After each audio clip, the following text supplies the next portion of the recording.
Hello everyone, आज हम देखेंगे 17 से 24 मार्च के बीच के सभी मोस्ट इंपॉर्टेंट करंट अफेयर जो हमारे एग्जाम में कहीं ना कहीं देखने को जरूर मिलने वाले हैं। तो बिना किसी देरी के वीडियो की शुरुआत करते हैं। सबसे पहले हम वीडियो में देखते हैं कोटेशन जो हमें पढ़ाई के साथ साथ एक अच्छा इंसान बनाता है। तो आज का कोटेशन है, किसी का दर्द समझने के लिए इंसान के अंदर इंसान का होना जरूरी है।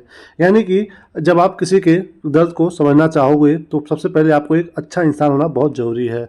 इसलिए कहा जाता है कि हमेशा किसी भी जाति, किसी भी धर्म, किसी भी जेंडर और किसी भी कंट्री को लेकर के आपको ये नहीं सोचना चाहिए कि ये इस जाति का है तो ये ऐसा ही होगा, क्योंकि हर एक जाति में कुछ अच्छे लोग भी हैं, कुछ बुरे लोग भी हैं। हर धर्म में कुछ अच्छे लोग हैं, कुछ बुरे लोग हैं। वैसे ही हर जेंडर में, यानी कि महिलाओं में कुछ महिलाएं अच्छी भी हैं और कुछ बेकार है, पुरुषों में कुछ अच्छे हैं, कुछ बेकार है। वैसे ही हर कंट्री में आप बोलते हो कि इस देश के लोग ऐसे होते हैं, इस देश के लोग वैसे होते हैं, तो ऐसा नहीं है। यानी कि आपको एकदम बायस नहीं होना है किसी चीज़ को लेकर के। आपको बहुत अच्छे से इंसानियत के रूप में सोचना है कि क्या सही है, क्या गलत है। किसी को एज ए ग्रुप आपको अच्छा या खराब नहीं बताना है। तो आप इसको जब फॉलो करोगे तो आप बहुत अच्छे इंसान बन जाओगे। चलिए अब देखते हैं सभी मोस्ट इंपॉर्टेंट करंट अफेयर क्या क्या है। सबसे पहला प्रश्न है, तीसरे मध्य एशियाई युवा प्रतिनिधिमंडल की मेजबानी कौन सा देश कर रहा है? तो किसकी बात हो रही है? ये तीसरे मध्य एशियाई युवा प्रतिनिधिमंडल की मेजबानी कौन सा देश कर रहा है? सामने यहाँ पे ऑप्शन है, तो दोस्तों इसका मेजबानी कर रहा है बी, अपना प्यारा देश भारत। ओके, देखिए इसके बारे में डिटेल में। 22 से 28 मार्च तक भारत जो है तीसरे मध्य एशियाई युवा प्रतिनिधिमंडल की मेजबानी करेगा। इस पहल का जो उद्देश्य है वो ये है कि हमें युवा सहयोग को बढ़ावा देना है, साथ ही साथ सांस्कृतिक आदान प्रदान को भी बढ़ावा देना है। और सबसे मोस्ट इम्पॉर्टेंट इसमें जो है भारत 5 मध्य एशियाई देशों, कौन कौन से? कजाकिस्तान, किर्गिस्तान, तजाकिस्तान और तुर्कमेनिस्तान और उज्बेकिस्तान के बीच क्या करेगा? राजनयिक संबंधों को मजबूत करेगा। और ये जो प्रतिनिधिमंडल है ये भारत के ताजमहल, आगरा का किला, हुमायूं का मकबरा और गोवा में विभिन्न विरासत स्थलों में मतलब जा कर के यात्रा करेंगे, वहाँ के लोगों को और वहाँ के सांस्कृतिक कल्चर को देखेंगे। ओके, तो ये जो स्थल की बात हुई है, अब ये सब चर्चा में बने हुए हैं, तो कहाँ पे है, किसके द्वारा बनवाए गए हैं, ये सब आपको पता होना चाहिए, क्योंकि एग्जाम में आने की संभावना बहुत ज़्यादा हो जा रही है अब। चलिए अब चलते हैं अगले प्रश्न पे। अगला क्या है? हाल ही में जॉर्ज फोरमैन का 76 वर्ष की आयु में निधन हुआ है, वे कौन है? दोस्तों ऐसे पर्सनालिटी वाले क्वेश्चन एग्जाम में बार बार आते हैं, तो इनका नाम है जॉर्ज फोरमैन। 76 वर्ष की आयु में निधन हुआ है, तो बताना है कि ये किस फील्ड से संबंधित थे। सामने यहाँ पे ऑप्शन है दोस्तों, ये थे सी, बॉक्सर। क्या थे ये? बॉक्सर। देखिए इनके बारे में डिटेल में, ये इनकी फोटो है। कहाँ के बॉक्सर थे ये? अमेरिकी मुक्केबाज जॉर्ज फोरमैन की 76 वर्ष की आयु में निधन हो गया है, तो ये कहाँ के? अमेरिका के थे। ओके, फोरमैन ने 1968 में मात्र 19 वर्ष की आयु में ही ओलंपिक में क्या जीता था? स्वर्ण पदक। और इसी के साथ ये 2 बार के हैवीवेट चैंपियन रहे हैं और हॉल ऑफ फेम के मुक्केबाज थे ये।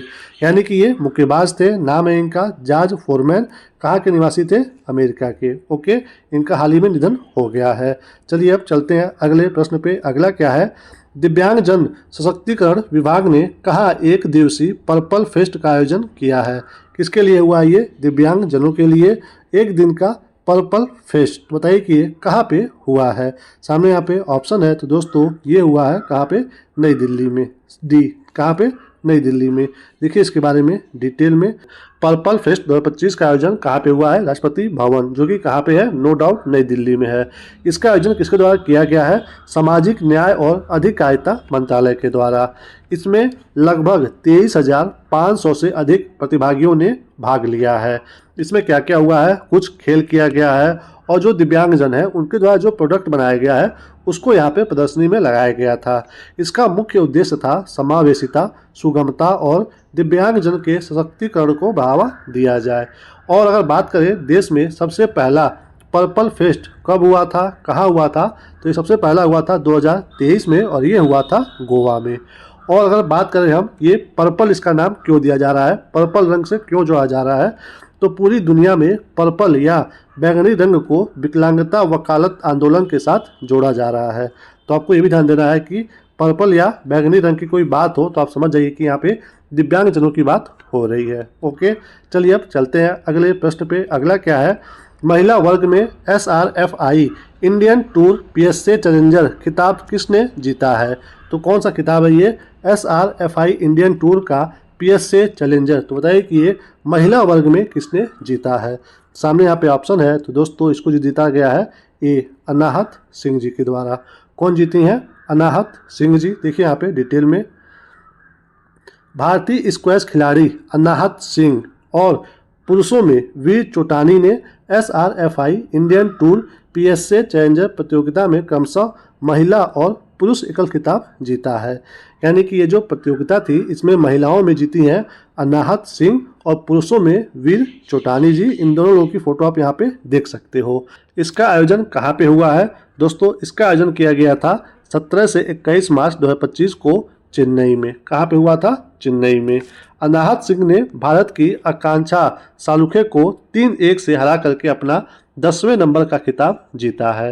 यानी कि ये इनका 10वें नंबर का खिताब था जिसको इन्होंने आकांक्षा सालुखे को हरा करके जीता है। और अगर बात करें पुरुषों में, तो भारत के वीर चोटानी ने फाइनल में फ्रांस के मेलविन साइनो मैनिको को 3-1 से हरा करके अपना 6वें नंबर का PSA खिताब जीता है। यानी कि ये अनाहत सिंह जी का 10वें नंबर का खिताब है और वीर चोटानी जी का ये 6वें नंबर का खिताब है, जो कि इस बार कहाँ पे हुआ है? चेन्नई में।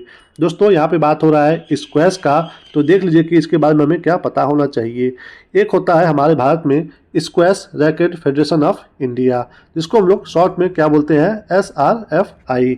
ये जो है क्रिकेट, टेनिस, फुटबॉल की तरह स्क्वैश का खेल भी ब्रिटिश उपनिवेशवादियों द्वारा भारत में लाया गया था।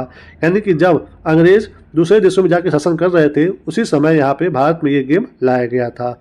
स्क्वैश जो है रैकेट फेडरेशन ऑफ इंडिया सरकार द्वारा मान्यता प्राप्त एकमात्र स्क्वैश निकाय है। दोस्तों आप सोच रहे होंगे कि ये स्क्वैश गेम होता क्या है। ये लगभग होता है बैडमिंटन की तरह ही, लेकिन बैडमिंटन जो है वो खुले कोर्ट पे और चिड़िया से, यानी कि जब आप देखते हो कॉक, उससे हम लोग खेलते हैं। वहीं पे ये जो स्क्वैश है ये जो है एक बंद कोर्ट में और ये रबड़ की गेंद से खेला जाता है। बस यही अंतर है दोनों में, टेनिस में यानी कि बैडमिंटन में और स्क्वैश में। ओके, तो बात हो रहा है squash racket federation of India का। तो इसका मुख्यालय मोस्ट इम्पॉर्टेंट है, कहाँ पे है? चेन्नई में। और प्रेजेंट टाइम में इसके अध्यक्ष कौन है? वो है अनिल वाधवा जी। ओके, चलिए अब चलते हैं अगले प्रश्न पे। अगला क्या है? 11वीं एशियाई तैराकी चैंपियनशिप 2025 की मेजबानी कौन सा देश करेगा? तो किसकी बात हो रही है? 11वें नंबर की एशियाई तैराकी चैंपियनशिप की। तो बताइए कि इसकी मेजबानी कौन सा देश करने वाला है 2025 में। सामने यहाँ पे ऑप्शन है, तो इसकी मेजबानी करेगा अपना प्यारा भारत। ओके, देखिए इसके बारे में डिटेल में। भारत जो है पहली बार एशियाई तैराकी चैंपियनशिप की मेजबानी करने का इतिहास रचने जा रहा है। यह प्रतिष्ठित प्रतियोगिता जो है शुरू होगी 1 से चलेगी 15 अक्टूबर 2025 तक। और भारत में कहाँ पे होने वाली है ये? अहमदाबाद में, यानी कि गुजरात में ये होने वाला है। और अगर हम बात करें कि तैराकी से संबंधित भारत में कौन सा प्रतियोगिता लास्ट बार हुआ था, तो वो हुआ था दोस्तों 2019 में 10वीं नंबर का एशियाई आयु समूह चैंपियनशिप। ओके, यानी कि ये अंतर्राष्ट्रीय तैराकी प्रतियोगिता है जो लास्ट बार 2019 में हुआ है भारत में, और अब 2025 में होने वाला है भारत में पहली बार एशियाई तैराकी चैंपियनशिप। ओके, तो कहाँ पे हो रहा है ये? भारत के गुजरात राज्य में। चलिए अब चलते हैं अगले प्रश्न पे। अगला क्या है? चौथी भारत यूरोपीय संघ समुद्री सुरक्षा वार्ता कहाँ संपन्न हुई है? दोस्तों यहाँ पे बात हो रहा है चौथी नंबर का भारत यूरोपीय संघ समुद्री सुरक्षा वार्ता। तो बताइए कि कहाँ पे हुई है। सामने यहाँ पे ऑप्शन है, तो ये दोस्तों संपन्न हुआ है बी, नई दिल्ली में। देखिए इसके बारे में डिटेल में। भारत और यूरोपीय संघ, जिसको हम लोग बोलते हैं EU, ने दिल्ली में चौथी भारत EU समुद्री सुरक्षा वार्ता आयोजित की है। इसमें दोनों पक्षों ने समुद्री क्षेत्रों में सुरक्षा को मजबूत करने और वैश्विक कल्याण के लिए सहयोग बढ़ाने पर चर्चा की है। ओके, इससे पहले अगर बात करें ये जो वार्ता है कहाँ पे हुई थी, तो ये हुई थी 2023 में और ये हुआ था ब्रुसेल्स देश में। और 2025 में कहाँ पे हो रहा है? भारत में। 23 में हुआ था ब्रुसेल्स में। ओके, चलिए अब चलते हैं अगले प्रश्न पे। अगला क्या है? भारत ने पैशन फ्रूट उद्योग को बढ़ावा देने के लिए किस देश को $1 मिलियन मूल्य की मशीनरी भेजी है? तो कौन सा उद्योग है ये? पैशन फ्रूट उद्योग, इसके लिए $1 मिलियन भेजा गया है किस देश को? बस आपको सिंपली ये बताना है। सामने यहाँ पे ऑप्शन है, तो दोस्तों ये भेजा गया है सी, सूरीनाम को। कहाँ पे भेजा गया है? सूरीनाम देश में। ओके, देखिए यहाँ पे डिटेल में इसके बारे में। भारत ने पैशन फ्रूट उद्योग को बढ़ावा देने के लिए सूरीनाम को $1 मिलियन की जो मशीनरी है वो भेजी है। जो पैशन फ्रूट है इसको हिंदी में हम लोग क्या बोलते हैं? कृष्ण कमल या फिर कृष्णा फल बोलते हैं। आप यहाँ पे इसको फोटो में देख सकते हो। यह दिखने में पीले या फिर बैंगनी रंग का होता है और स्वाद में ये मीठा और खट्टा दोनों होता है। पैशन फ्रूट जो है vitamin A, C, dietary fibre और मिनरल्स से भरे होते हैं। तो दोस्तों इसके उद्योग को बढ़ावा देने के लिए हमने भेजा है मशीनरी $1 मिलियन का। कहाँ पे? सूरीनाम में।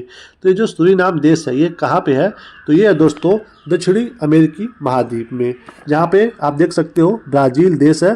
ब्राज़ील के जस्ट ऊपर यहाँ पे सूरीनाम देश है। ओके, तो इसकी राजधानी हमारे एग्जाम के लिए इस बार मोस्ट इम्पॉर्टेंट हो चुकी है। तो इसकी राजधानी क्या है? वो है पारामारिबो। क्या नाम है? पारामारिबो इसका राजधानी है और इसकी मुद्रा क्या है? सूरीनामी डॉलर है। तो कहाँ का देश है ये? दक्षिणी अमेरिका महाद्वीप का। ओके, चलिए अब चलते हैं अगले प्रश्न पे। अगला क्या है? आगामी 57 नंबर की senior national kho kho championship 2025 का आयोजन कहाँ किया जाएगा? दोस्तों ये 57 नंबर का सीनियर नेशनल खो खो है 2025 का। तो बताइए कि ये कहाँ पे होने वाला है? सामने यहाँ पे ऑप्शन है, तो ये दोस्तों होगा बी, उड़ीसा में। कहाँ पे होने वाला है? उड़ीसा में होने वाला है। देखिए इसके बारे में डिटेल में। उड़ीसा जो है 31 मार्च से 57 नंबर की सीनियर राष्ट्रीय खो खो चैंपियनशिप की मेजबानी करेगा। ओके, चैंपियनशिप में कुल 74 टीमें भाग लेंगी जो भारत के कुल 30 राज्यों से होने वाली हैं। ये हो रहा है बात राष्ट्रीय खो खो चैंपियनशिप की। और अभी 2025 में ही भारत ने पहला खो खो विश्व कप का क्या किया है? मेजबानी किया है। ओके, बात करें अगर हम भारतीय खो खो महासंघ के अध्यक्ष, तो वो हैं सुधांशु मित्तल जी। और उड़ीसा खो खो एसोसिएशन के महासचिव कौन है? तो वो है प्रद्युमन मिश्रा जी। ओके, तो ये सब इंपॉर्टेंट है, एग्जाम में यहाँ से कोई भी क्वेश्चन बनकर आ सकता है। चलिए अब चलते हैं अगले प्रश्न पे। अगला क्या है? सर्वोच्च न्यायालय के 33वें न्यायाधीश के रूप में किसने शपथ ली है? तो सर्वोच्च न्यायालय के 33वें न्यायाधीश कौन बनाए गए आपको बताना है। सामने यहाँ पे ऑप्शन है, तो दोस्तों ये बने हैं बी, जॉय माल्या बागची। कौन बने हैं?